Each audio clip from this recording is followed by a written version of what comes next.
स्वागत है आप सभी का आपके अपने YouTube चैनल ऐसे क्लासेस पर। तो हम पढ़ रहे थे चैप्टर नंबर 5 समांतर श्रेणी के बारे में हमने अध्ययन कर लिया था।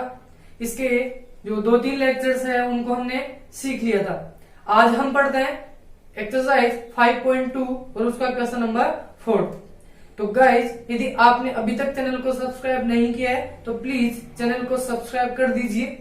और आपको यदि वीडियो से रिलेटेड कोई भी डाउट यदि आपके मन में आ रहा हो तो प्लीज कमेंट बॉक्स में कमेंट जरूर करके बताइएगा ताकि आपको उसका सॉल्यूशन मिल सके। तो आइए स्टार्ट करते हैं आज का लेक्चर। तो क्वेश्चन नंबर 4, इसमें आपको बता रखा है कि कोई एक एपी दे रखी है, उस एपी का तीसरा जो पद है वो तो दे रखा है 4 और उसका 9th टर्म, 9वां जो पद है वो दे रखा है -8। तो ये इस क्वेश्चन में ऐसा पूछ रहा है कि इसका बताओ कि कौन सा पद इसका शून्य होगा।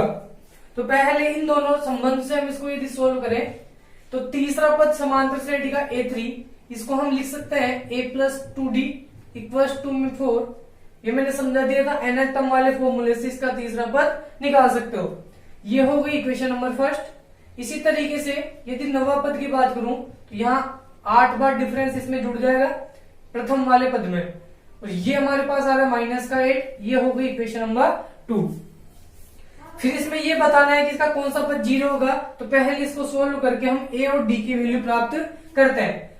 तो इक्वेशन नंबर 1 और इक्वेशन नंबर 2 जो है दोनों लीनियर इक्वेशन इन 2 वेरिएबल्स की फॉर्म में हमारे को दिख रही है। अब इनको यदि हम सोल्व करते हैं तो इसको एलिमिनेशन मेथड से या ग्राफिक मेथड से या ट्रांसपोर्टेशन मेथड, किसी भी मेथड से सोल्व कर सकते हैं। तो मैं इसको विलोपन विधि से यदि हल करूं तो ये साइन चेंज होकर माइनस, ये माइनस और ये वाला प्लस, ये दोनों कैंसिल हो जाएंगे। यहाँ 2d है और इस 8d माइनस का है, दोनों सब्ट्रैक्ट होकर माइनस का 6d 4 और 8 प्लस दोनों मिलकर प्लस के 12। d की वैल्यू यदि यहां से निकालें तो 12 अपॉन में माइनस का 6, दोनों कैंसिल आउट होके आके तो माइनस का 2। तो d की जो वैल्यू है वो मैं रखता हूं इक्वेशन नंबर 1 में। तो यहां से a+2, d की वैल्यू आ रही है -2 इक्वल में 4, a 2 जा -4 इक्वल टू 4, a आता है 4, माइनस का 4 यदि उधर जाएगा तो प्लस में 4, a इक्वल टू आ गया हमारे पास 8। a और d दोनों हमारे को यहां पर मिल गए। अब हम यहां पर इसका कोई सा भी पद प्राप्त कर सकते हैं। तो देखिए यहां हमारे को क्वेश्चन में बता रखा है कि बताइए इसका कौन सा पद शून्य है। तो कौन सा मतलब उस पद का पोजीशन हमारे को निकालनी है कि वो किस नंबर पे आ रहा है। इसका मतलब हमें n की वैल्यू निकालनी है। तो ऐसे क्वेश्चन जैसे मैंने क्वेश्चन नंबर 1 और 2 करवाया था उसी तरीके का क्वेश्चन अब बन चुका है हमारे पास। यहां पर देखिए मुझे मान के चलना पड़ेगा कि माना इसका nवां पद 0 है, nवां पद इक्वल्स टू 0। क्यों? क्योंकि ऐसा पूछ रहा था कि इसका कौन सा पद 0 है, तो हमें अभी नहीं पता कि इसका कौन सा पद 0 होगा। तो हम ऐसा मान के चलते हैं कि इसका जो nवां पद है या उसको an भी हम बोल सकते हैं वो होगा 0। अब यदि an 0 है और इसी सीरीज का d पता है और इसी सीरीज में a पता है तो हम इसमें n यहां से प्राप्त कर सकते हैं। तो an वाला जो फॉर्मूला होता है वो जानते हैं हम a plus n minus 1 multiply bye d। an यहां पर यदि हम 0 लेके चले तो फर्स्ट टर्म हमारे पास यहां से निकल के आई है 8 प्लस n माइनस 1 और d आ रहा है माइनस में 2। 8 को यदि हम इधर भेज देंगे तो माइनस का 8 बन जाएगा, 0 से कोई इफेक्ट यहां नहीं पड़ेगा। तो n माइनस 1 और ये आ रहा है माइनस में 2, तो माइनस का 8, ये -2 इससे मल्टीप्लाई है तो ये डिवाइड में आ जाएगा। इधर केवल n माइनस 1 ही बचेगा, माइनस से माइनस कैंसिल, 2 1 जा 2 और 2 4 जा 8, 4 इक्वल्स टू आ गया n माइनस में 1, 4 -1 यदि इधर आएगा तो प्लस में 1 इक्वल्स टू n, तो 5 इक्वल्स टू n यहां से मिल चुका है। तो n मतलब नंबर ऑफ टर्म्स, तो 5वें नंबर का जो पद है वो हमारे पास आएगा 0। जब मैंने 0 लेके चला तो n5 निकल के आ गया। इसका मतलब यही है कि जो 5वें नंबर पे पद आएगा इस सीरीज का वो निकल के आएगा 0। अब उसको आप यहां से प्रूव भी कर सकते हो। फर्स्ट टर्म देखिए 8 आ रहा है, डिफरेंस -2 है, इसका मतलब सीरीज हमारे पास घटती हुई आएगी।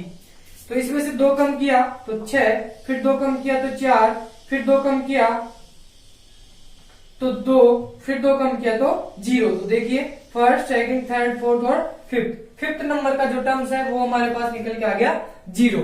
तो इस तरीके से जब दो पद आपको दे दे तो दोनों को एलिमिनेशन मेथड से या कोई से भी मेथड से, ट्रांसपोर्टेशन मेथड से या क्रॉस मल्टीप्लिकेशन मेथड से दो इक्वेशन बनाओगे, फिर उनको इनमें से किसी भी मेथड के द्वारा सोल्व करके और अपने क्वेश्चन को सोल्व कर सकते हो।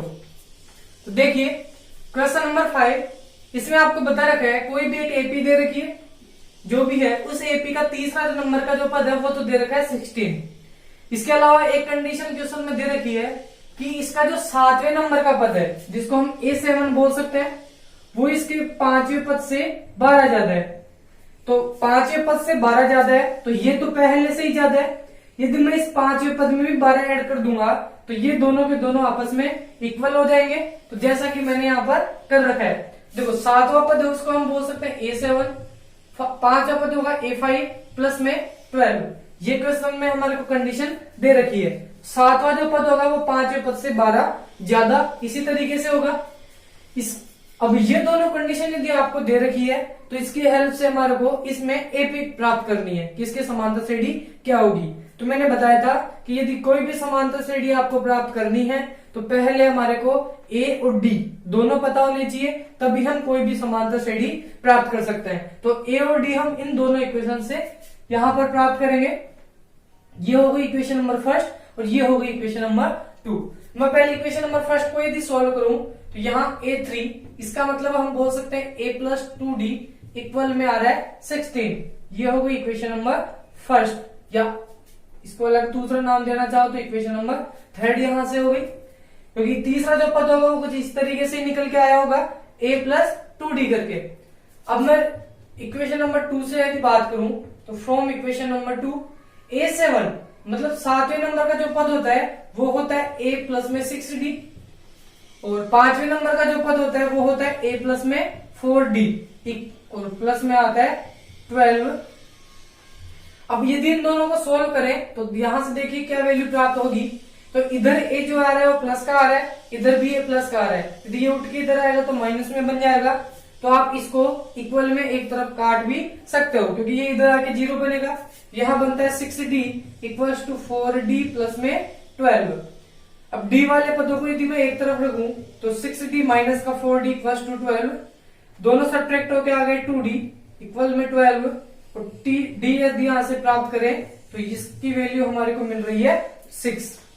अब D यहां से मिल चुका है, अब A और चाहिए। A जैसे प्राप्त होगा तो हम कोई भी AP प्राप्त कर सकते हैं। तो D की जो वैल्यू है वो इक्वेशन नंबर 2 में यहां से पुट कर सकता हूं, सॉरी इक्वेशन नंबर 3 में। तो D का जो मान है वो इक्वेशन नंबर 3 में रखने पर, तो इसमें मैं यदि D पुट करूं तो A plus 2 into D, D की वैल्यू यहां से निकल रही है हमारे पास 6 इक्वल्स टू 16। तो A प्लस 12 इक्वल में 16, A आ गया 16, 12 उधर जाएगा तो माइनस के 12, और A यहां से मिल गया आपको 4। तो फर्स्ट टर्म भी हमारे को यहां से प्राप्त हो चुका है, और D की जो वैल्यू है वो भी हमारे को यहां से 6 मिल चुकी है। अब A और D पता है तो हम सीरीज प्राप्त कर सकते हैं। तो अतः जो हमारे पास AP होगी, तो AP हम जानते हैं A plus D, A plus 2D, इस तरीके से AP के सभी पद हमारे पास निकलते हैं। तो फर्स्ट टर्म तो हो गया A, जिसको हम 4 बोल रहे हैं। सेकंड टर्म होता है A प्लस D, तो मतलब 4 में 6 को ऐड करना है, ये बनता है 10। अब जो डिफरेंस है वो ऐड करते चलो तो अगले सभी पद यहां से मिलते चलेंगे। तो डिफरेंस यहां पर 6 आ रहा है, तो ये आता है 16, फिर आएगा 22। इस तरीके से ये अभी तक पता नहीं है कि सीरीज में कितने टर्म है, तो यहां पर इसको रेडियस करके हम इस तरीके से इसकी एपी प्राप्त कर सकते हैं। देखिए नेक्स्ट क्वेश्चन, क्वेश्चन नंबर 6। इसमें आपको बताना है कि 3 अंकों वाली कितनी संख्याएं ऐसी है जो 7 से भाज्य होती है।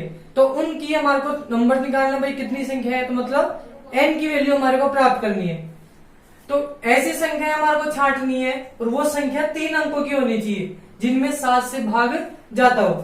तो सबसे पहले मैं यदि बात करूं तो 3 अंक वाली संख्याएं जो होती है हमारे पास 100 से स्टार्ट होती है। 100, 101, 102 और इस तरीके से जो संख्याएं होती है वो 999 तक जाती है। तो ये सभी ऐसी संख्याएं जो 3 अंकों की है। लेकिन हमारे को इनमें से वही संख्याएं लेनी है जो 7 से विभाजित होती है। तो पहले मैं इनमें से बात करूं कि 7 से विभाजित होने वाली पहली संख्या कौन सी है जो 3 अंकों की है। तो 100 में यदि 7 से विभाजित भाग हम देते हैं तो 100 में 7 से भाग देने पर 7 एकम 7 3 0 7 चौके 28 और 2 हमारे पास यहां से शेष पर बच जाता है। तो 2 शेष पर बचता है तो इसको 5 की और जरूरत पड़ेगी तो ये 7 बन जाएगा। जैसे ही 7 बनेगा तो इसमें पूरा पूरा और भाग चला जाएगा। तो 100 में इसमें भाग नहीं जाएगा, 101 में भी नहीं जाएगा, 102 में नहीं जाता, 103 में, 104 में। तो भाग हमारे पास जाता है सबसे पहली संख्या 105 में। तो 105 में 7 का पूरा पूरा भाग चला जाएगा। इसके बाद जो संख्या होगी वो 112 होगी। सॉरी 112 के बाद नंबर आएगा 119, फिर नंबर आएगा 126। तो इस तरीके से 7 का डिफरेंस लेते हुए हमारे को सभी नंबर यहां से प्राप्त करना है। तो अब ऐसे मैं कितने नंबर प्राप्त करूं? तो लास्ट नंबर हमारे पास 3 अंकों वाला आएगा 999। 999 इसमें 7 से डिवाइड हो रहा है या नहीं हो रहा? तो हमारे को केवल वही नंबर लेना है जो 7 से डिविजिबल है। तो इसमें डिवाइड करके देखिए, तो 7 का इसमें डिवाइड किया तो 1, 7 4 जा 28, 1 7 2 जा 14। अब 5 जो है यहां से रिमाइंडर बच चुका है। तो 5 रिमाइंडर यदि इसमें और ऐड कर दूंगा तो हम अगले नंबर के पास पहुंच सकते हैं। सॉरी, इस 5 रिमाइंडर में यदि 2 और मिल जाए तो हम अगले नंबर तक पहुंच जाएंगे। तो जैसे ही इसमें 2 और मिलेंगे तो 999 में 2 ऐड हुआ तो ये बन जाएगा 1001, जो कि हमारे पास 4 अंकों की संख्या मिल चुकी है। तो इससे ये समझ में आ रहा है कि हम इसमें आगे तो नहीं जा सकते, तो हम इसमें पीछे आएंगे। पीछे आने से रिमाइंडर हट जाएगा। तो 999 में से यदि 5 में सब्ट्रैक्ट करता हूं तो हमारे पास नंबर मिलता है 994। और ये एक ऐसा नंबर है जो 7 से पूरा पूरा भाग इसमें चला जाएगा। तो लास्ट नंबर जो हमारे पास यहां से मिला वो मिल गया 994। तो ये जो सभी नंबर मैंने यहां लिखे हैं ये सभी ऐसे नंबर है जो 7 से पूरे पूरे विभाजित होते हैं। तो पहला पद ये, दूसरा पद ये और लास्ट वाला जो पद है वो आ गया ये। और ये वैसे तो और भी नंबर 7 से विभाजित होते हैं, लेकिन हमारे को केवल वही लेना था जो 3 अंकों वाले नंबर है। देखो इसमें अब ये एक सीरीज बन चुकी है यहाँ पर। तो इसका जो पहला पद है वो तो आ रहा है 105। डी यहां से हमारे पास 7 निकल के आएगा क्योंकि 7 के डिफरेंस से ही तो 7 से विभाजित होती है संख्या। और ये 994 जो है ये हमारे पास आ रहा है अंतिम पद, या इसको nवां पद आप बोल सकते हो। तो ये आ रहा है 994। इससे हमारे को 3 पद यहां से मिल चुके हैं, ए, डी और ए एन। अब ए एन वाला जो फॉर्मूला है वो हम जानते हैं, A N equals to A plus N minus 1 multiply by D. A N यहां से पता है 994 इक्वल्स टू ए आ रहा है 105 प्लस एन माइनस के 1 और डी यहां से निकल रहा है 7। तो 994 105 इधर आएगा तो minus 105 equals to n minus के 1 मल्टीप्लाई बाय 7। इसमें से यदि हम इसको सब्ट्रैक्ट करें तो ये बनता है 894 889 equals to n minus 1 divided by multiply by 7। अब 7 इससे मल्टीप्लाई है तो इसको डिवाइड में भेज देंगे। इधर आपके पास केवल रिमाइंडर बचता है एन माइनस के 1। इसको इधर मैं लिखूं तो देखो इसमें से यदि डिवाइड करें तो 7 1 जा 7, 1 18, 7 2 जा 14 और 7 7 जा 49। यहां से देखिए जब 889 में मैंने 7 से डिवाइड किया तो हमारे पास 127 मिल गया। अब इधर तो बच गया 127 इक्वल्स टू एन माइनस में 1। फिर एन की वैल्यू यहां से निकालेंगे तो प्लस 1 इधर आ जाएगा और एन उधर रिमाइंडर में, तो ये दोनों मिलके बन गया 128 इक्वल्स टू एन। तो एन की जो वैल्यू है वो आ गई 128। तो एन है हमारे पास पदों की संख्या। तो इसका मतलब 7 से विभाजित होने वाली 3 अंकों की टोटल जो संख्या है वो आ रही है 128। तो 3 अंक वाली संख्या आप इस तरीके से प्राप्त कर सकते हो, चाहे वो 7 से विभाजित हो चाहे 3 से विभाजित हो। तो जिससे भी विभाजन हो उसके लिए आप अलग अलग तरीके से सीरीज यहाँ पर बना सकते हो। तो एक और चीज, इस प्रकार के जो क्वेश्चन आते हैं उनमें ऐसा भी कई बार ये बोल देता है कि ऐसी संख्या बताओ जो 7 का गुणज है, या वो 2 अंकों की संख्या जो 7 का गुणज है, या 3 अंकों की संख्या जो 7 का गुणज है, या 3 का गुणज है। तो जिसका भी गुणज बोले तो भी हमारे को वही सीरीज मिलेगी, चाहे उसमें भाग देने के लिए बोले चाहे गुणज वाली संख्या बोले, दोनों के लिए एक जैसी सीरीज ही हमारे पास मिलती है। तो इस तरीके से इस प्रकार के जो प्रश्न है उनको हल किया जाता है। पहले उनसे एक सीरीज तैयार करता है, फिर उस सीरीज से तीनों पद यदि हमारे को मिलेंगे तो हम उसमें पदों की संख्या प्राप्त कर सकते हैं। तो देखिए क्वेश्चन नंबर 7, यहाँ हमारे को एक एपी दे रखी है 10, 7, 4 और डैश डैश डैश, ये माइनस का 62 यहाँ पर दे रखा है, और इस सीरीज का अंत से 11 पद हमारे को ज्ञात करना है। तो स्टार्टिंग से 11 पद यदि निकालना होता तो बहुत ही आसान सा ये क्वेश्चन है, लेकिन यहाँ पर लास्ट के टर्म से हमारे को 11 पद निकालना है, मतलब उल्टी साइड से। तो इस क्वेश्चन के हिसाब से यदि हम देखें तो ए हमारे पास आ रहा है जो सबसे पहले नंबर पे आ रहा है 10, डी यदि यहां से निकाले तो डी होता है अगला पद माइनस पिछला पद, तो 7 माइनस के 10 इक्वल्स टू माइनस का 3। इसके अलावा अब माइनस 62 जो है वो इसी सीरीज का कोई पद है, और जो लास्ट में आ रहा है जिसको हम अंतिम पद बोल सकते हैं या लास्ट टर्म आप बोल सकते हो, तो एल की वैल्यू आ रही है माइनस के 62। तो एल यहां से माइनस 62 मिल रहा है, डी यहां से पता है, ए यहां से पता है, तो हमारे को 11वें नंबर का पद निकालना है लास्ट से। तो देखिए इसके मैंने सूत्र बताया था कि अंत से यदि आपको कोई पद निकालना हो, अंत से एनवा पद यदि हम निकालते हैं तो उसका फॉर्मूला होता है L minus n minus 1 multiply by D. तो देखिए अंत से एनवा पद मतलब A11, तो एल आपके पास हो गया,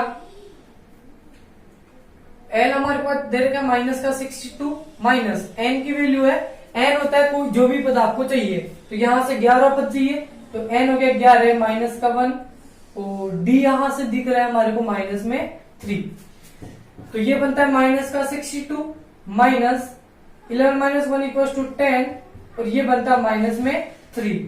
तो माइनस का 62 10 मल्टीप्लाई बाय 3 माइनस का 30, माइनस 30 इस माइनस से मल्टीप्लाई हुआ तो प्लस में 30, दोनों सब्ट्रैक्ट होंगे तो माइनस का 32। तो लास्ट से यदि मैं 11 पद निकालूंगा तो वो हमारे पास यहां से निकल के आ गया माइनस का 32।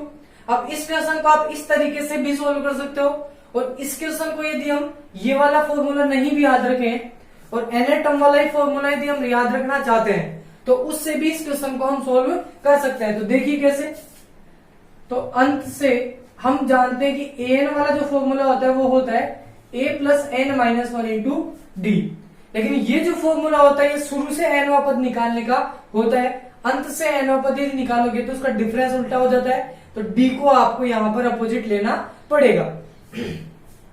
तो इस सीरीज में लास्ट से यदि आपको कोई पद निकालना है तो ऐसा करो, इस सीरीज को उल्टी कर दो, तो यहां से इनका जो डिफरेंस है वो 3 का आ रहा है, तो माइनस का 62 माइनस का 59 माइनस का 56, इस तरीके से सीरीज बनती है 4, 7 और 10। यहां से इस क्वेश्चन को सोल्व करो तो अब जो माइनस 62 था इसका लास्ट की जगह फर्स्ट टर्म बन चुका है, तो यहां पर माइनस का 62 जो है वो तो बन जाएगा ए इक्वल टू आ गया माइनस का 62।